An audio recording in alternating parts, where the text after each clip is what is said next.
up, everybody? Howdy. Welcome. I'm George Mossey, George Mossey Show. We're going to be talking 90 Day Fiance the other way today. So hopefully you guys are ready to talk some 90 Day with me. Waiting on Dee Dee to get here. Cara won't be here. I'll explain in a second why she won't be here. We wish she was here, but unfortunately, Cara won't be here tonight.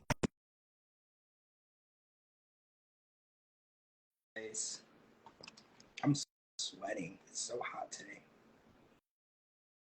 Let's get Dee Dee in here so we can get this going.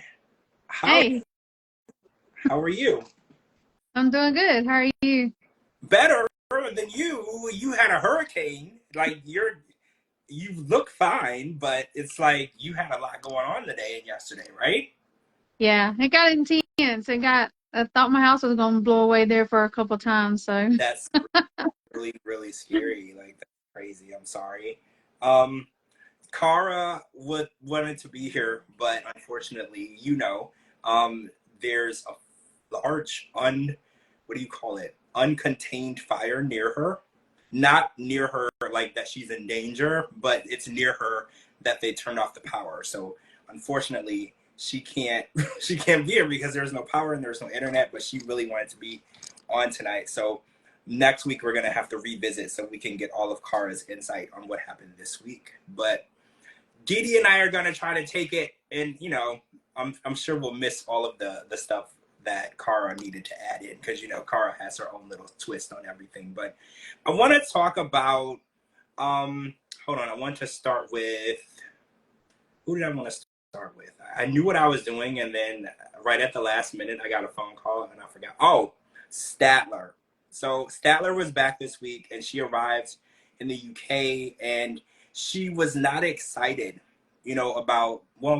about anything.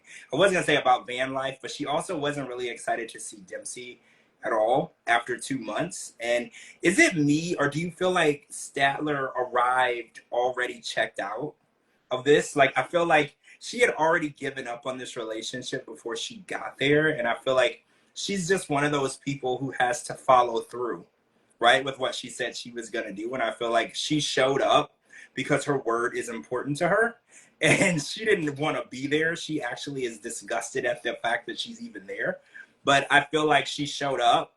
And you know how, Dee Dee, when you and I go out and somebody does something that pisses me off and my face gives it away, and you're like, George, fix your face. Like, that's kind of how Statler was, like, because she was like, I'm excited, and then Dempsey was like, okay, your face doesn't know that. Like, you don't look excited, you look pissed. So I feel like she went over there and she was kind of like, I know this isn't gonna work out, but I already made the promise, right, to do it, so I'm just gonna follow through. And it's really making me wonder though, because is she only doing it because Dempsey wanted her to? Because you know how we're watching the other way, right? So people are moving, countries for people that they love.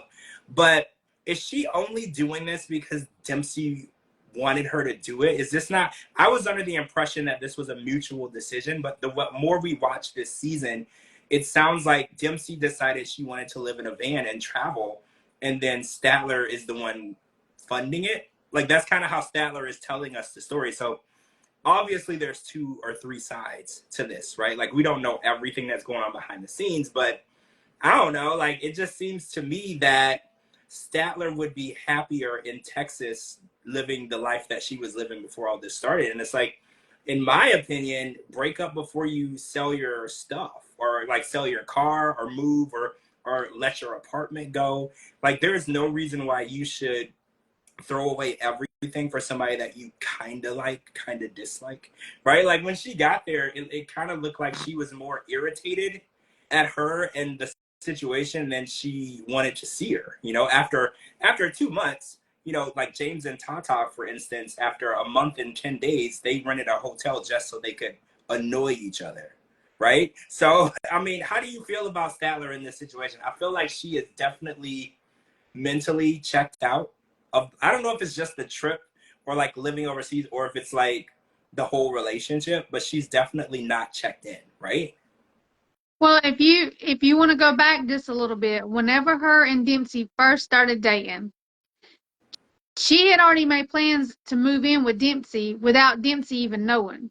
Right. Then when she gets over there, she falls madly in love with Dempsey.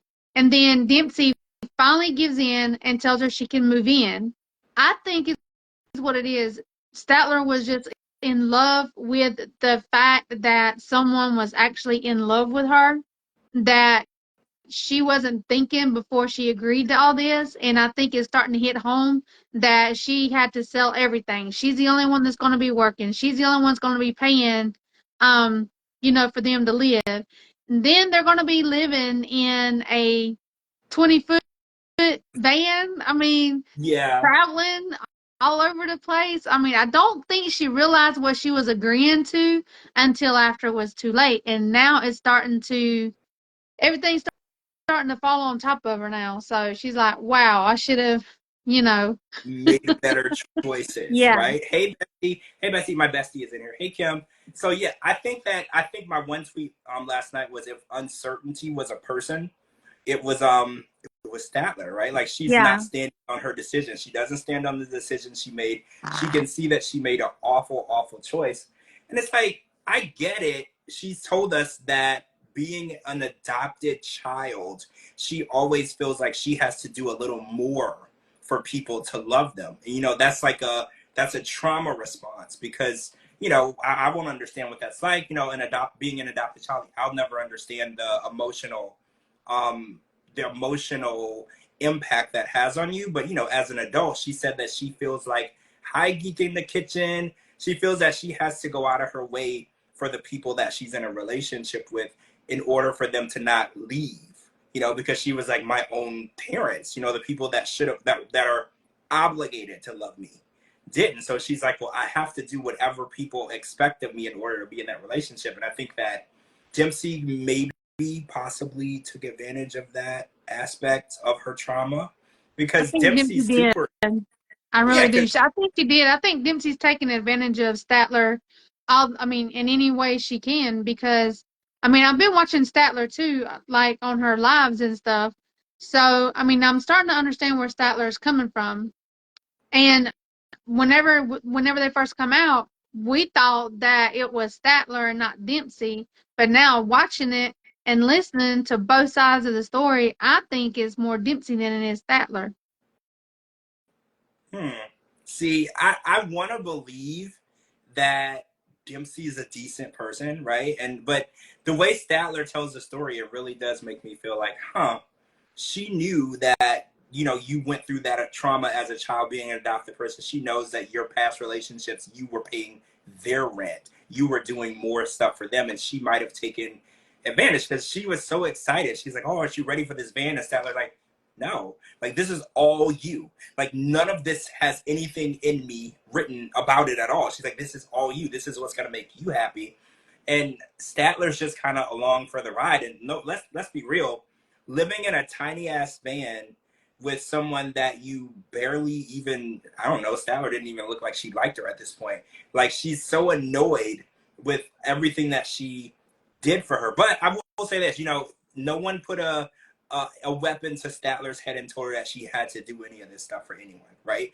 Like, she is a big girl, she's an adult, and she made some bad decisions that she doesn't stand on, right? Like, we've all did it. I've made decisions, and then after I look back on it, I was like, man, who raised me? Like, that was really dumb. I should have thought it through. But I mean, once you fall in love with someone and you think that you're ready to change your entire world for that person, Yeah. and then that person turns out to be somebody that you don't even recognize, it's hard for you to stand on those decisions. Speaking of decisions and recognizing stuff, Sarper's ex Nora talked to Shekinah. Shekinah had a chance to confront Sarper about what this girl said. So Sarper, his original lie, I don't want to say that, that's not fair. His original story is that Shekinah is the first woman that he ever said I love you to. And then Shekinah dropped this bomb on us last night. She might have said it before. She talks a lot. But she was like, you texted me 3 days after we met and said I love you. And that really stood out to me, because he was like, oh, well, before you, Shekinah, I had never told another woman that I loved her. And I was like, 3 days after their first booty call, right? Because it was like a one night stand, he texted her and said, I love you. And she was like, that seems like game to me, right? Like that's what a guy would do to reel a girl in to get her back in bed quick. And I think that Sarper has told women that he loved them, but in a game player type of way. And I think this is, I don't want to be Team Sarper or anything, but I think Sarper really does love Shekinah. So this is the first woman that he said, I love you to, and he meant it. But I don't think that he's intelligent enough to decipher that, to get the information to Shekinah to make her understand that. I think Sarper was telling girls he loved them all the time. Because literally, when he met Shekinah, he was like, oh yeah, I just wanted to have sex with you. I didn't want to date you. I didn't want anything from you. I just want to sleep with you, send you back on your way to LA. No big deal. He's literally 3 days later texted, I love you. Then she said when she came to visit months later, he was like, okay, now I really want to be in a relationship with you. Now I'm being exclusive to you. And she was like, I thought we were being exclusive this whole time. So literally you've been banging other people. Like, and I think that, but I really do believe though, for real, that Sarper, the first person he said I love you to and meant it was probably Shekinah. I do believe that, but I don't know if he has the words in him to get that point across. Do you disagree? Do you I think he's just a liar? disagree with you. I disagree with you because he don't love nobody. He's lying to that woman because first of all, he let her go. Well, I'm not gonna say let, but she went to go visit her or see his ex. Okay, she had been begging him for a couple of months to buy her a Man, vanity, is what she said. Okay, when you are fixing to catch somebody in the wrongdoing and they just automatically up and do it, especially if it's a man, they guilty. you not wrong. You not wrong. Because think about it. When a man did something wrong, what does he show up to the woman's house with? Flowers. Flowers, Oh, candy, yes. one of her favorite things. Because So he not every women, knows, not all women like flowers and candy, but but yeah, most of he's us do, gonna but not show all of up us. with some form of a present. Or if you want to get technical, it's a peace offering. It's Yes. please don't beat me up when I arrive because I know what I did was wrong. That's what men do. Men are very transparent. When a man did something wrong, he's gonna start complimenting you.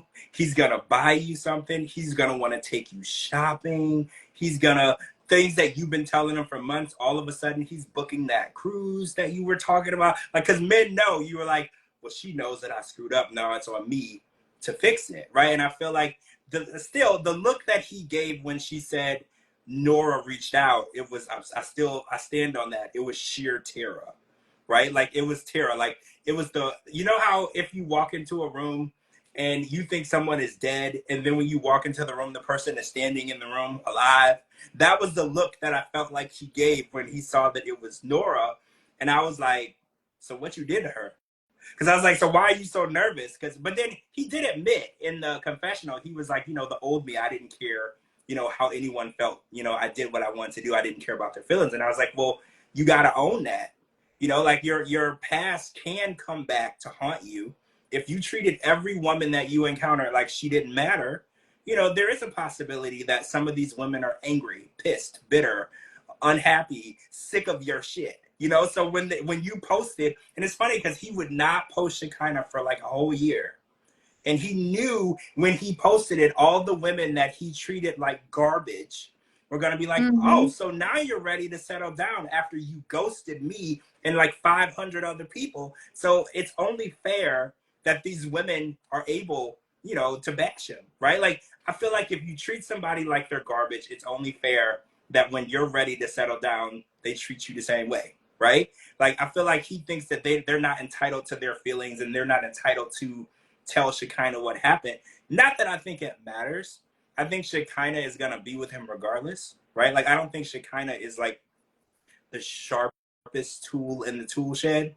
So I feel like even with all of the information given, she'll still marry him, right? Like, I feel like she'll still do it because for some reason, Shekinah's convinced that she's won the lottery because Sarper decided to stop banging other women and just bang her. Like she acts like she got the Powerball number, and she's like one in a million woman that he chose. And I'm not convinced that Sarper's even 100% faithful. For a person who's been with 25 quotes 2,500 people, it'll be very hard for me to believe that you're in a relationship now and you haven't slipped up once, right?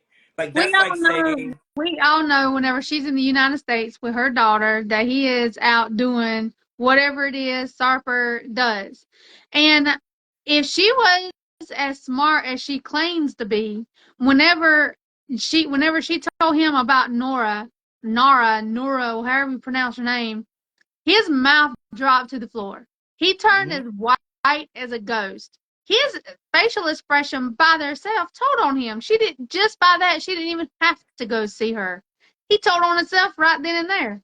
I always tell people your reaction is more than, you don't have to say anything. It's your reaction. I guess that's the best way to say it. Like the way you react to an allegation about Yeah.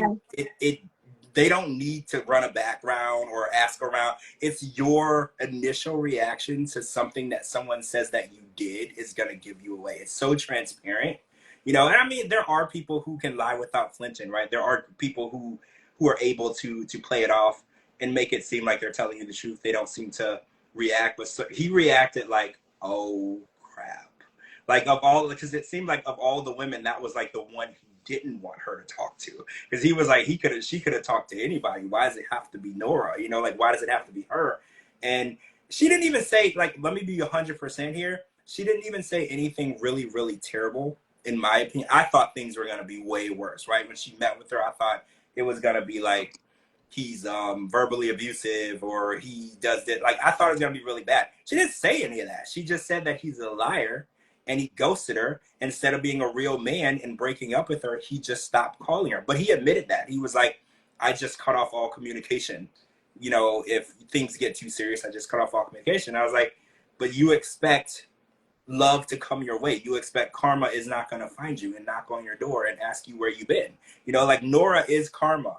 That's literally when you treat people that way. Because I always tell people, you don't have to like, love, or marry anybody, but you have to be man or woman enough to tell them to their face that you don't want to be with them anymore, right? Like ghosting people is literally the lowest, most disgusting thing that's ever been created into the dating world. You know, when did we stop being accountable for ending a relationship? And then the worst part about it is people will be dating people that are local, and then you go out and see the person, and then they act like they don't know you. Not only do they act like they don't know you, they act like they don't see you because they don't want Mm-hmm. to fess up or be accountable for them ghosting you and not being mature enough to say, hey, this isn't going to work. I don't want to be with you. And it's like, this is all this is all women, especially women, need to hear. If that woman Nora would have heard from him, he would have called and said, hey, you know what? Things are moving faster than I thought. I don't want anything serious. I thought that this was just for fun. Like, I don't want to waste your time. I'm sorry. You know, I know that you'll find somebody. You're beautiful, whatever. She wouldn't have had anything to say now. She would have said that he was an admirable person for speaking up and saying what, look, I don't want to be with you. But the way that he handled it, now he's got all these women waiting for that one shot of revenge. And it's like when you treat people that way, you got to be expecting revenge from all these different angles. Riley, me and you fixing to have problems. What you mean you don't think Sarper is a liar? That man, See, Lord have mercy. Riley, Riley, Riley Riley, said something Riley. interesting. Riley, you said, I don't believe he's a liar, but he's slick. What's the difference between a liar and slick? In my opinion, being It's the slick, same thing. right? That's my opinion. If you're slick, that means that you tell people whatever they want to hear to get your way. And I'm not mistaken, that make you a liar, right? Like I'm pretty sure being slick makes you a liar because that means that you stretch the truth and you tell people whatever they want to hear in order to get your way. And I know Sarper, that's the definition of Sarper. He tells Shekinah, as well as probably all these other women, exactly what he thinks they want to hear. He's literally a politician, right? He tells people whatever they need to hear to feel comfortable in that situation. Get them in the And women, bed. yes, Yeah. Yes, women, as long as he tells the woman, oh, you're beautiful, you're pretty, I love you, I can see a future with you. Women are all about those. You say that, you're moving in the right direction, you're gonna end up in her bedroom. But the problem is he's a liar. And all of these women that he's used the same exact tactics on, they all have something to say about it, right? Because he's not actually like sharp in the shed either, right? He uses the same tactic on every woman. He even used it on Shekinah because she's caught him. That she was like, you told me you love me 3 days after we met. What do you mean you don't tell people you love them? You clearly do. Riley, it's the same thing. If you twist the truth, you're still lying. Twisting the truth is lying. Also, omitting things that would change the way people make It's decisions is lying. lying. Absolutely. So if you omit pertinent information from a person in order to manipulate the way they make decisions, you're lying to them. Because if they had a different version of the story or the truth and they would have made an opposite decision of the decision you manipulated them to make, that means that you're a liar. Because information is needed in order to make good intelligent decisions. So the way people are nowadays, they'll omit the information that you need to make an intelligent decision, so you'll make the decision that they want you to make. That's being a liar. Like, and it's also a form of manipulation too, because you're lying to some. You're not necessarily lying. You're just not giving them all of the information needed, and especially when it's character traits about you, you're basically shaping the way they think of you through manipulation. You're not telling them who you really are. Riley, what? Sarper does not look. No, Sarper is ugly. I'm sorry, but he's ugly. He is a plastic. I don't know what you want to call him, but he's there is nothing nice looking about Sarper. Nothing. Sarper is what you call, you nailed it. I think you said plastic, right? Plastic, where, if you catch Sarper right when he woke up out of the bed before he spent 45 minutes to 2 hours doing his hair and doing his face, Sarper would look nothing like what he looks like now. He's one of those people that are plastic. You have to catch them after they get ready for the day, after they get their face done, their hair done, to look a certain way. Plastic people, it's very scary when you see like a person just normal right out of bed. You almost don't recognize that person. And I think Sarper has mastered. So is Shekinah though. Like some people feel. So yeah, Riley, you're right. He looks 3D printed. That is 100% accurate. Like he doesn't look realistic. I think when we first met Sarper and Shekinah on the one season they started on, we called them real life filters. Isn't that what we called them? Because they kind of look like people if filters walked around in real life. You know how when people use a filter on their photo and they look perfect, that's how they look, but like in real life. And it's really interesting because you know that they both had a crap ton of work done, right? Like it's very obvious they've had a crap ton of work done. I don't knock it. If you want to do your surgery, especially in Turkey, you're going to get a huge discount. If you want to look a certain way, I think it's important. But you nailed it, Dee Dee, because he's ugly on the inside, right? Like he can't change. He can change the way that he looks on the outside. He can change the way that he treats people, but on the inside, deep down, he treats people really bad and he lies to people and he's a manipulator and he's ugly. And ugliness is something that comes from within. Really, really beautiful people are ugly on the inside. Like some people just they don't have that inner beauty that's needed. They treat people like they're disposable. And I feel like Sarper has been treating people like they're disposable this whole time, and that's why he's ended up where he is now at 43, 44 years old, no serious relationship. The kid that he does have, he can't find. This is literally his doing, his decision making, his making it seem as though people are disposable, and this is karma coming right back at Yeah, definitely. him. So, Riley, you trying to butter me up now? Okay, I see what you're doing. so what do you think about this Josh and Lily situation where he thinks that she's not in love with him? Because he said that he would call or text and she doesn't pick up, right? Let's be real. Lily is a business owner. She has a job. She's busy. And he's like, well, and she plays badminton with a bunch of dudes. So he's like, oh, I just feel like I'm not important in her life. Now, I'm going to say this, unbiased.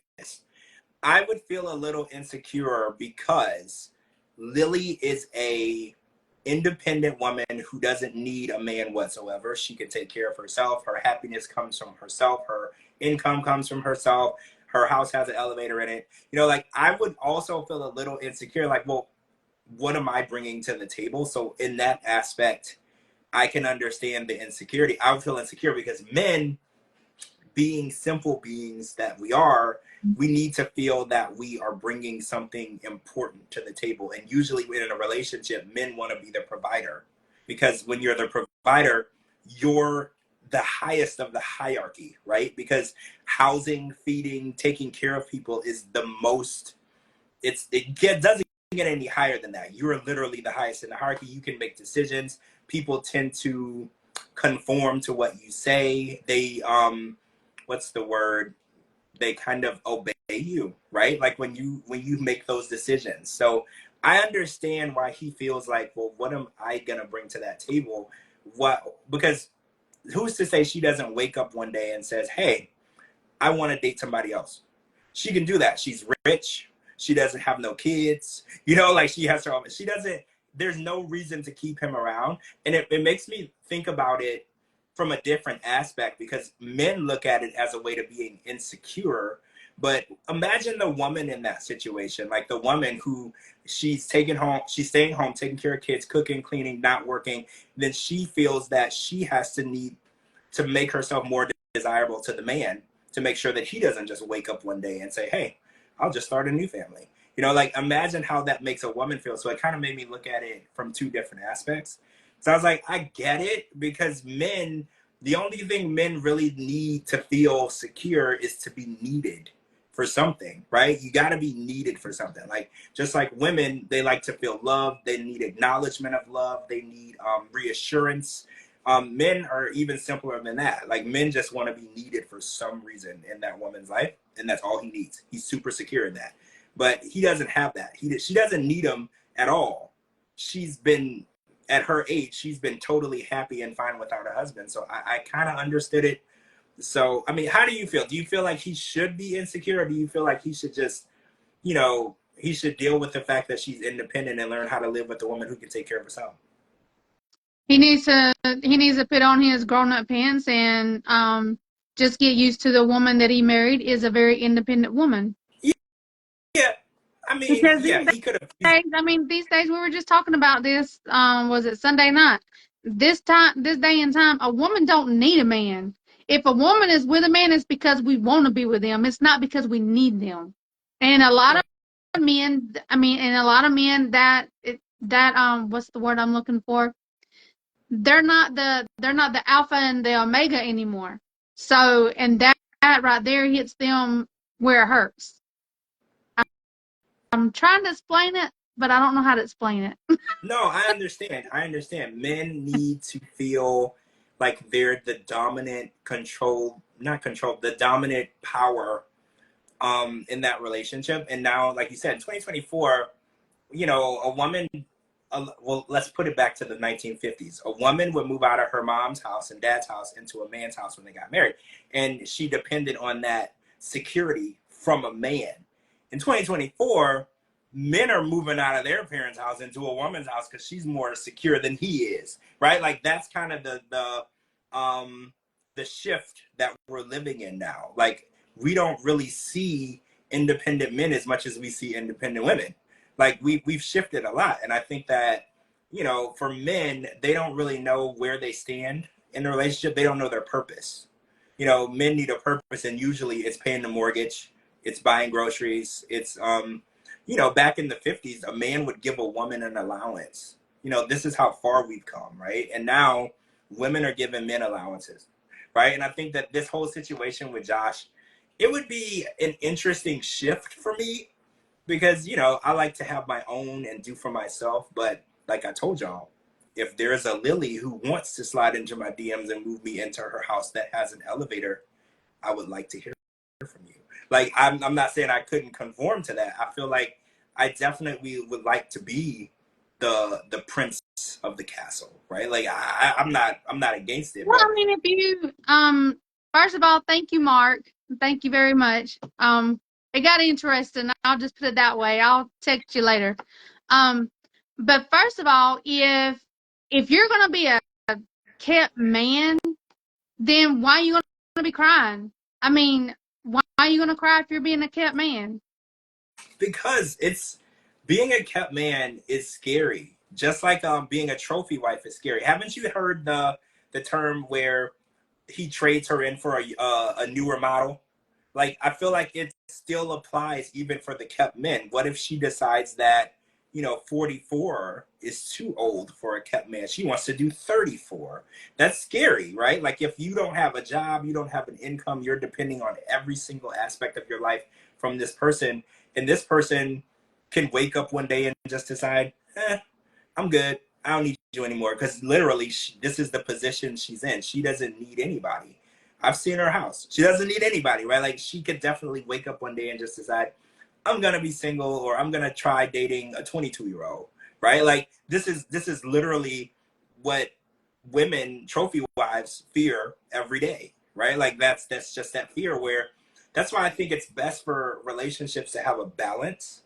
I feel like you should bring the same amount, 50-50, to each other, and then you build together. Because I feel like if one person brings everything and the other person is just there taking, how long do you really think that relationship is going to last, right?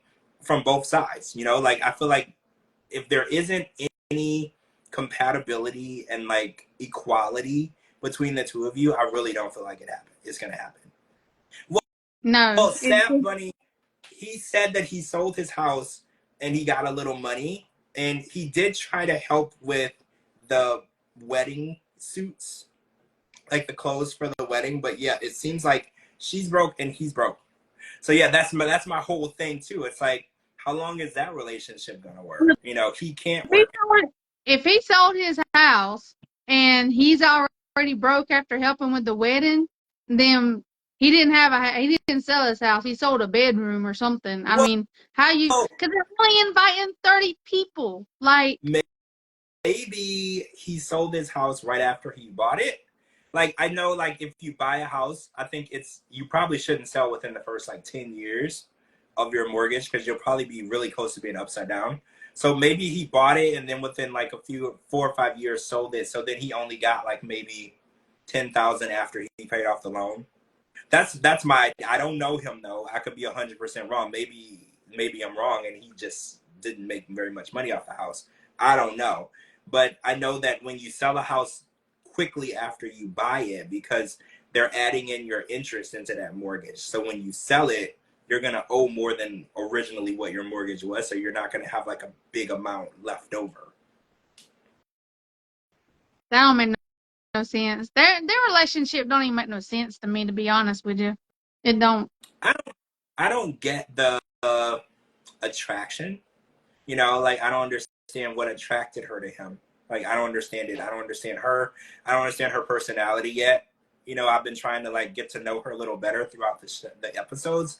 I don't know what makes her tick. I don't know what made her want to get an American man. Because her culture is very strong, and I think my first thought, though, for real, hey Shelly, my first thought was she didn't want to marry a man from China because men in China don't want to be with a woman that independent. Because, in their culture, the man is always supposed to take care of the woman regardless of the situation. And I think that her level of independence is very threatening to a man of her culture, right? Like, I feel like he's not going to conform to her being the shot caller, the one who decides, hey, Kelly, the one who decides how much money is going to be spent, how much. Like, I don't think her culture, a man in that culture, is going to conform to that. And I feel like that's probably why she ended up with an American, right? Because in America, we're very open to different types of relationships. But is this going to work? But seeing a woman with that kind of independency, even here in America, that would make a man feel very small. Yeah, it does. No, you're right. In all cultures, it does. But there's a lot of guys in our country, like I see it all the time. The girl goes to work, he stays home. There's this guy on TikTok. He posts about it. He stays home and play video games while his girlfriend goes to work, and then she brings him lunch on her lunch break, and he like don't do nothing. And he's so like it. So we're way more open over here to that type of situation. And again, it's more so what's up with the girl that she's letting him do that, if anything. But again, I try not to judge people, right? I try to let people live their lives the way they want to live their lives, but it's just like, why you got to go to work all day long and he get to play video games all day long? Like, who hurt you and how bad was it that you think that this is a good situation, right? Like, what's going on? Oh no. So, we watched Forbidden Love, and oh wait, before we end this, I want to talk about this $700 a month car payment that James has. I guess they bought a car that broke down and they didn't get it fixed. And then when they left Maine to go to Indonesia, he's still making $700 payments on this truck or car. I don't know what it is. What do you think? Okay, so how many banana chips do you think they would have to sell to make $700 US dollar to send back to the US on a monthly basis? Because he dropped this bomb on us last night that they have to continue making payments on this car, trucks, whichever, $700 a month while they're over there. That doesn't work. But I was like, how much money do you get in Indonesia for selling? Like, I don't know, like what they're, if they have a minimum wage. Actually, I don't even think they have one. I think that you just make what you make. But I will say this: her parents, Tata's parents' house is massive. Like, it had pillars, it had like several floors. So I'm beginning to think that her family is making a lot of money on banana chips. Like, remember I was knocking it earlier in the season. I was like, how much money can you really make on banana chips? I know Indonesia is a very poor country. We saw a lot of people from Indonesia on the show in the past, but her family doesn't seem to be struggling, right? Their houses, it looked like a hotel. My first thought when they pulled up, it looked like a hotel.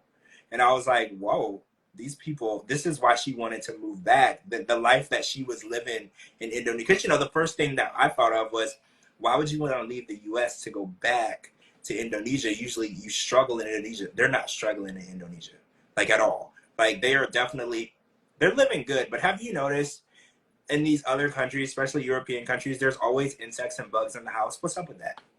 Did you I have no see this? idea. Did you see I the have no spider? idea. You see the spider on the wall? Did you see the The lizard? Like, lizard, what? oh my gosh. I would have freaked out. I would have freaked Why out. can't they? Remember when Brandon and Mary, when they got to her place and there were spiders everywhere in the house? And it's like, why is it that they can't keep the bugs out? Like, I'm so confused. Probably Like, I because the can't. whole thing is open. I mean, like even say like in Mexico, all the houses are open. They're like open. Like there's hardly any doors, hardly any windows. The whole thing is just open. It's just open.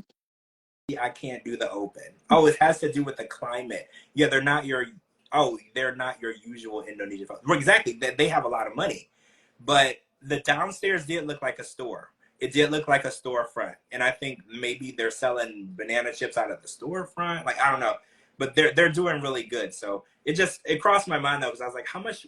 Like, let's say to make $700 US just to send back, that would probably be like $40,000 of their money, right? Like, it seems, because remember when we were talking about Brandon and Mary's store, and she said that she was making like $1.79 a month profit from the store or something crazy, and I'm like, so how would you ever pay for anything ever, right? Like, I don't get it. Well, first of all, let's talk about.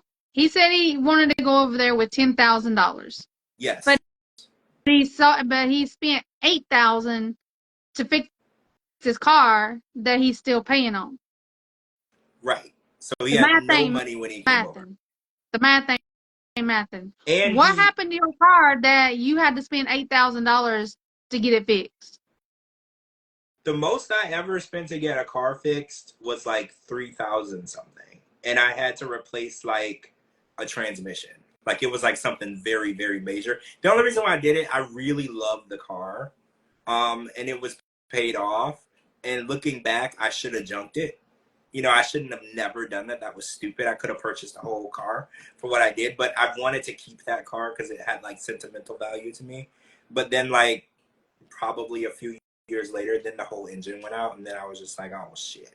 Like, well, I just, what a waste of my money, right? Like, I literally screwed up. But I don't know. Like, if a car needs $8,000 worth of repairs, that car is not gonna see any money from me. And if he did owe money on it, I mean, not saying screw the loan company, but I probably am not gonna continue paying on a car that doesn't work. Right? Like, I'm sorry, I'm not like a There's Kardashian, no way. right? There's no freaking way I would I would pay that much money. He never said what happened to the car. He just said that he had to get it fixed. The diva was asking if it was in an accident. He just said he had to get it fixed. So he had $10,000 saved. That would have lasted him for 2 years in Indonesia, but he had to spend 8,000 of it.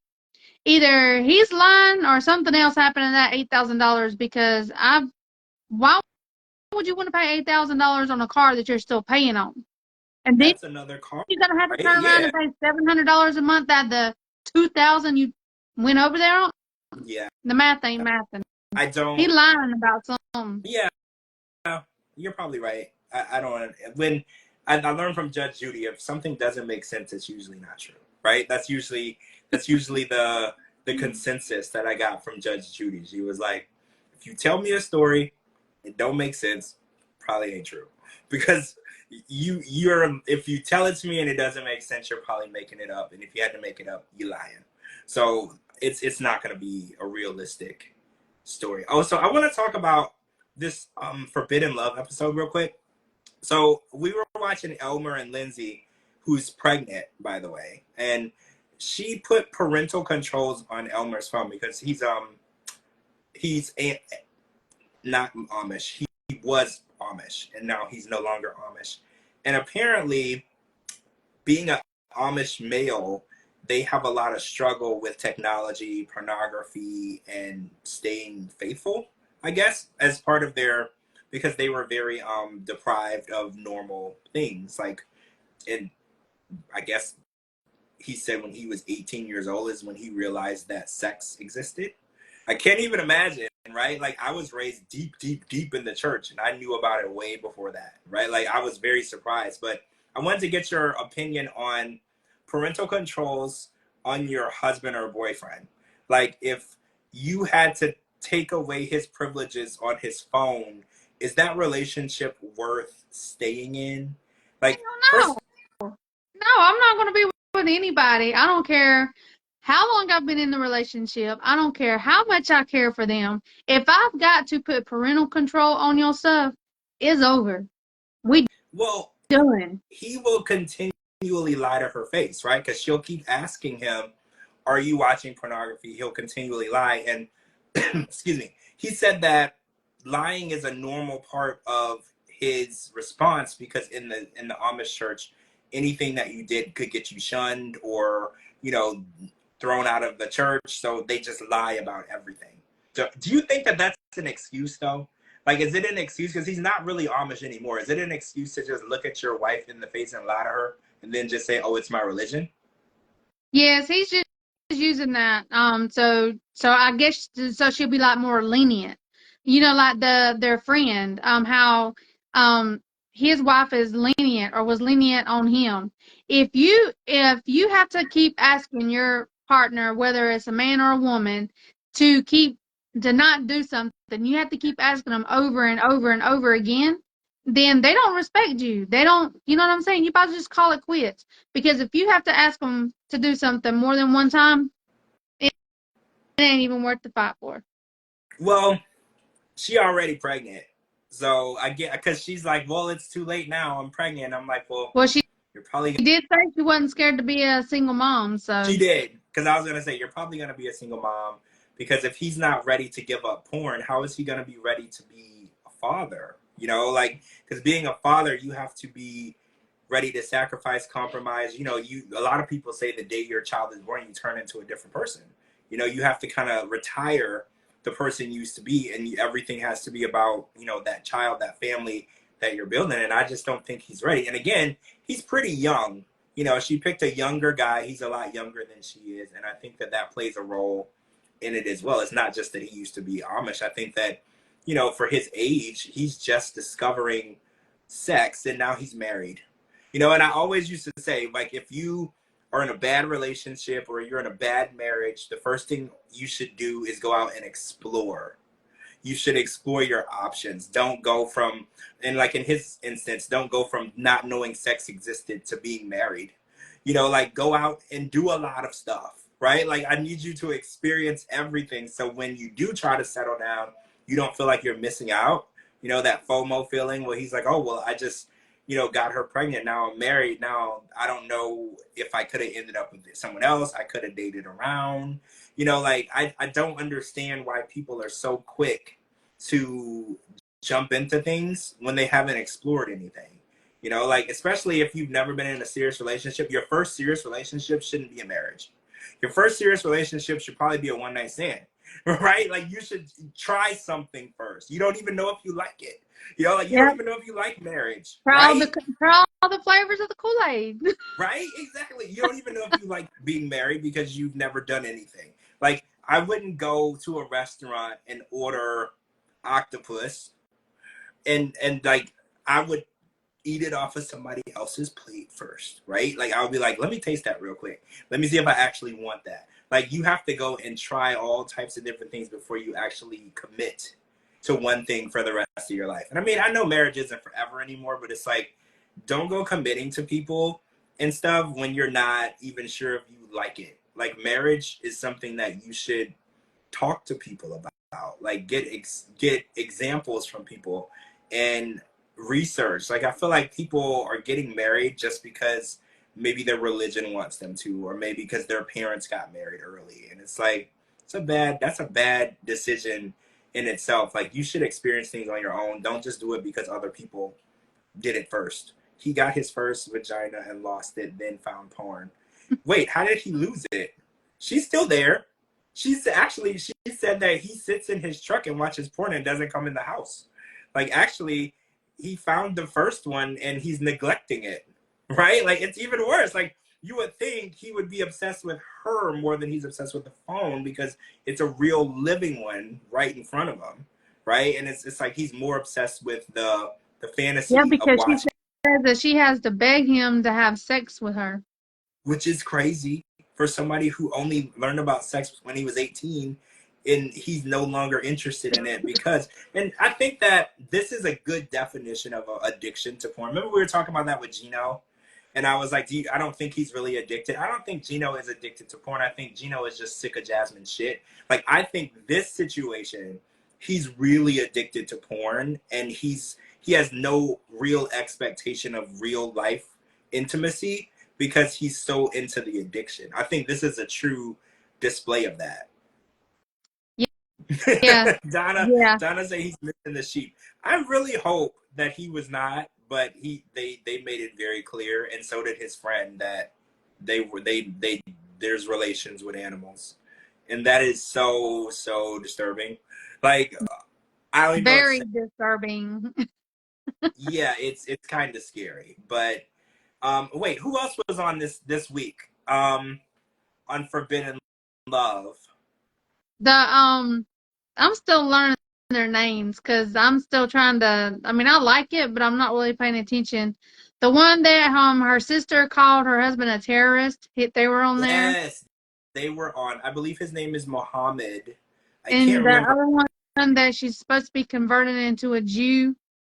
Yeah, yeah. Eli and her. Okay, so with the girl who I believe they're from Iowa, or is it Missouri? I think they're from Missouri, and she wanted him to go to meet her sister for her birthday or whatever, and she thought it would be a good idea because they haven't spoken in 2 years, and the sister refuses to apologize for using the word terrorist. She claims that it wasn't she was calling him one, she just said it out of context.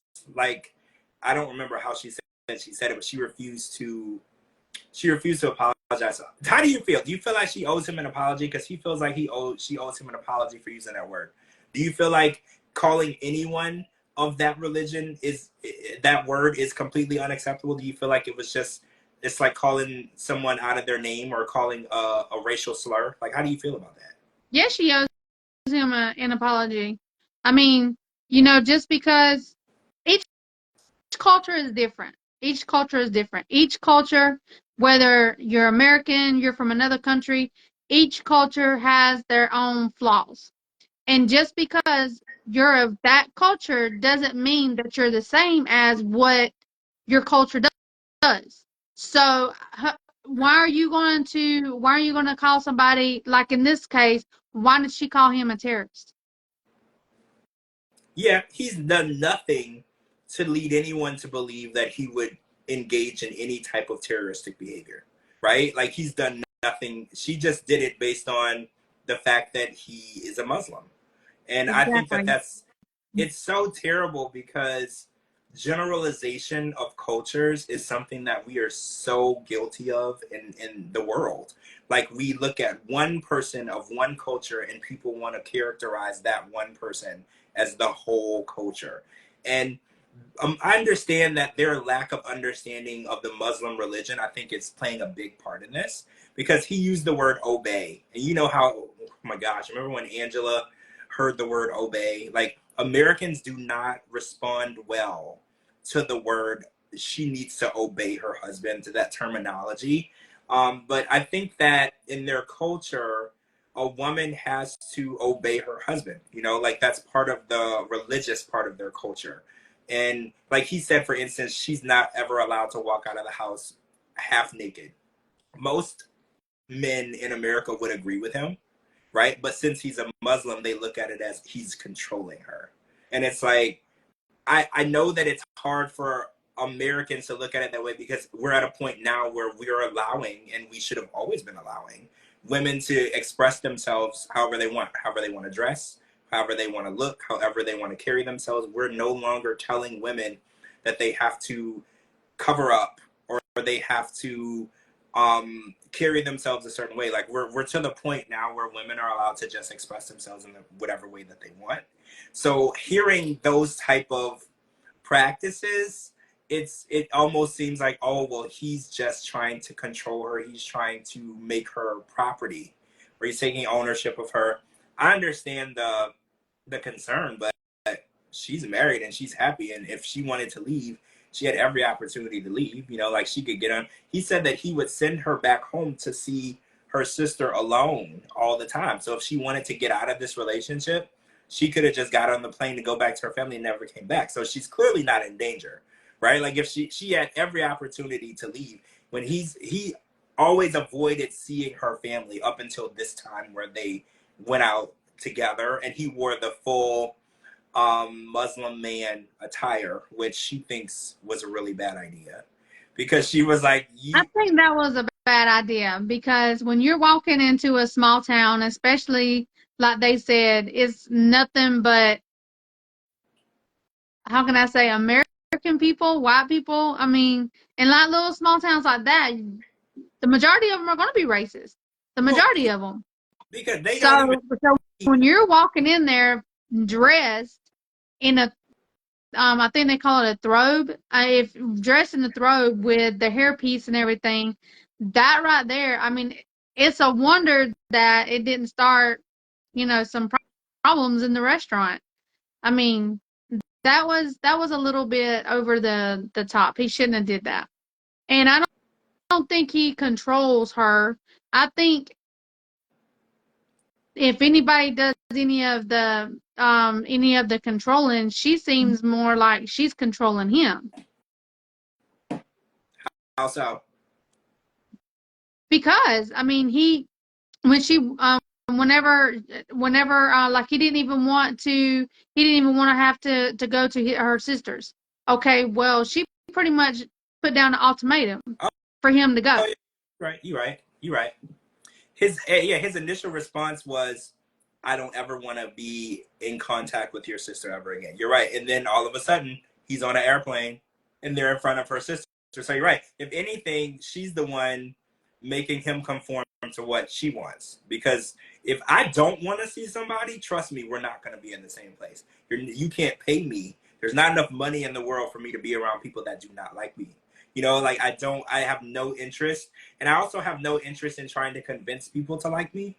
You know, so that's like the most exhausting thing in the world. Trying to prove to someone that I'm a likable person is like something that I'm never gonna do. If you can't see that, if my actions and character traits don't stand out to you, then I don't want to be around you. Like if you think after all the things that I've done that I'm a bad person or I'm a hateable person, then I want you to live with that. You know, like and stay away from me with it. I don't want to be a part of it.